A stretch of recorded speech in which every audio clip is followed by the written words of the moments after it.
Around the World in 80 Days, by Jules Verne. Translated by George Makepeace Towell. Chapter 9. In which the Red Sea and the Indian Ocean prove propitious to the designs of Phileas Fogg. The distance between Suez and Aden is precisely 1,310 miles, and the regulations of the company allow the steamers 138 hours in which to traverse it. The Mongolia, thanks to the vigorous exertions of the engineer, seemed likely, so rapid was her speed, to reach her destination considerably within that time. The greater part of the passengers from Brindisi were bound for India, some for Bombay, others for Calcutta by way of Bombay, the nearest route thither now that a railway crosses the Indian peninsula.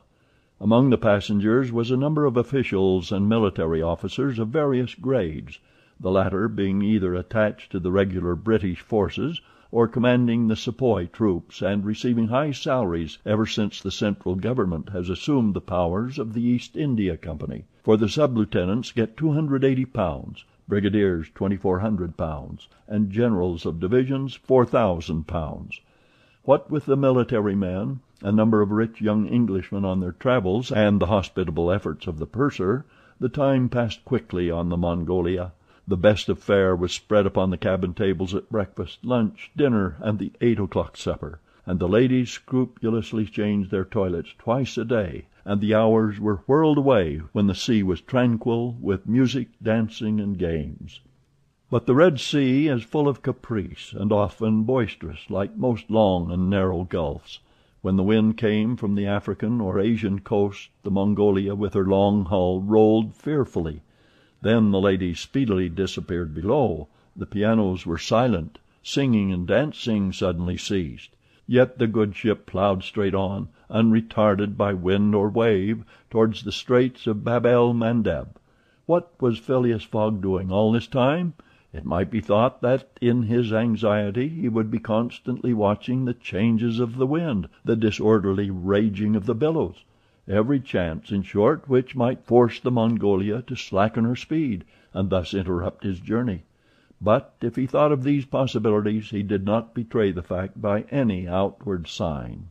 Always the same impassible member of the Reform Club, whom no incident could surprise, as unvarying as the ship's chronometers, and seldom having the curiosity even to go up on the deck, he passed through the memorable scenes of the Red Sea with cold indifference, did not care to recognize the historic towns and villages which, along its borders, raised their picturesque outlines against the sky, and betrayed no fear of the dangers of the Arabic Gulf, which the old historians always spoke of with horror, and upon which the ancient navigators never ventured without propitiating the gods by ample sacrifices. How did this eccentric personage pass his time on the Mongolia? He made his 4 hearty meals every day, regardless of the most persistent rolling and pitching on the part of the steamer, and he played whist indefatigably, for he had found partners as enthusiastic in the game as himself. A tax collector on the way to his post at Goa, the Reverend Decimus Smith returning to his parish at Bombay, and a brigadier general of the English army who was about to rejoin his brigade at Benares, made up the party, and with Mr. Fogg played whist by the hour together in absorbing silence. As for Passepartout, he too had escaped seasickness, and took his meals conscientiously in the forward cabin. He rather enjoyed the voyage, for he was well fed and well lodged, took a great interest in the scenes through which they were passing, and consoled himself with the delusion that his master's whim would end at Bombay. He was pleased on the day after leaving Suez to find on deck the obliging person with whom he had walked and chatted on the quays. "If I am not mistaken," said he, approaching this person with his most amiable smile, "you are the gentleman who so kindly volunteered to guide me at Suez." "Ah, I quite recognize you. You are the servant of the strange Englishman." "Just so, Monsieur Fix." "Monsieur Fix," resumed Passepartout, "I'm charmed to find you on board. Where are you bound?" "Like you, to Bombay." "That's capital. Have you made this trip before?" "Several times. I am one of the agents of the Peninsular Company." "Then you know India?" "Why, yes," replied Fix, who spoke cautiously. A curious place, this India." "Oh, very curious. Mosques, minarets, temples, fakirs, pagodas, tigers, snakes, and elephants. I hope you will have ample time to see the sights." "I hope so, Monsieur Fix. You see, a man of sound sense ought not to spend his life jumping from a steamer upon a railway train, and from a railway train upon a steamer again, pretending to make the tour of the world in 80 days. No, all these gymnastics, you may be sure, will cease at Bombay." "And Mr. Fogg is getting on well?" asked Fix, in the most natural tone in the world. "Quite well, and I too. I eat like a famished ogre. It's the sea air." "But I never see your master on deck."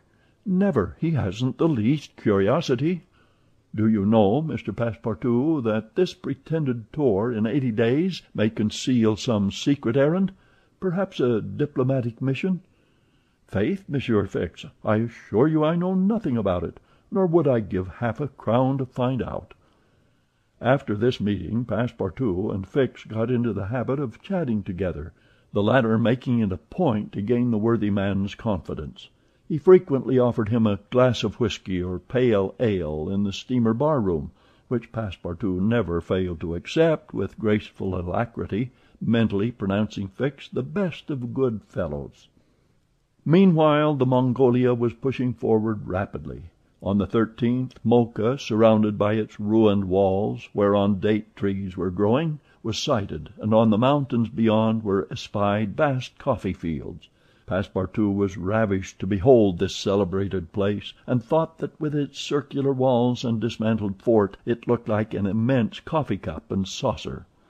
The following night they passed through the Strait of Bab el Mandeb, which means in Arabic the Bridge of Tears, and the next day they put in at Steamer Point, northwest of Aden Harbor, to take in coal. This matter of fueling steamers is a serious one at such distances from the coal mines. It costs the Peninsular Company some £800,000 a year. In these distant seas coal is worth 3 or 4 pounds sterling a ton. The Mongolia had still 1,650 miles to traverse before reaching Bombay, and was obliged to remain 4 hours at Steamer Point to coal up. But this delay, as it was foreseen, did not affect Phileas Fogg's programme. Besides, the Mongolia, instead of reaching Aden on the morning of the 15th, when she was due, arrived there on the evening of the 14th, a gain of 15 hours. Mr. Fogg and his servant went ashore at Aden to have the passport again visaed. Fix, unobserved, followed them. The visa procured, Mr. Fogg returned on board to resume his former habits, while Passepartout, according to custom, sauntered about among the mixed population of Somalis, Banyans, Parsees, Jews, Arabs, and Europeans who comprised the 25,000 inhabitants of Aden. He gazed with wonder upon the fortifications which make this place the Gibraltar of the Indian Ocean, and the vast cisterns where the English engineers were still at work, 2,000 years after the engineers of Solomon.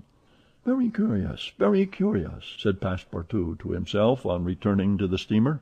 "I see that it is by no means useless to travel if a man wants to see something new."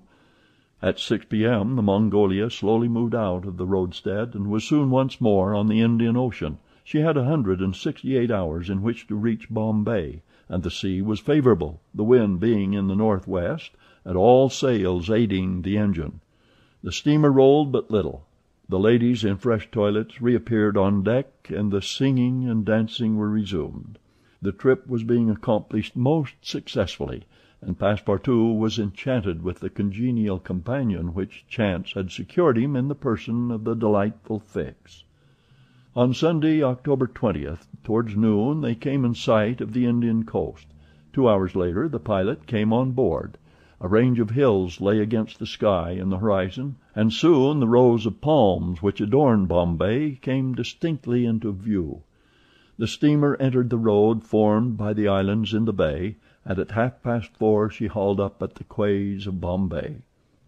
Phileas Fogg was in the act of finishing the 33rd rubber of the voyage, and his partner and himself having, by a bold stroke, captured all 13 of the tricks, concluded this fine campaign with a brilliant victory. The Mongolia was due at Bombay on the 22nd. She arrived on the 20th.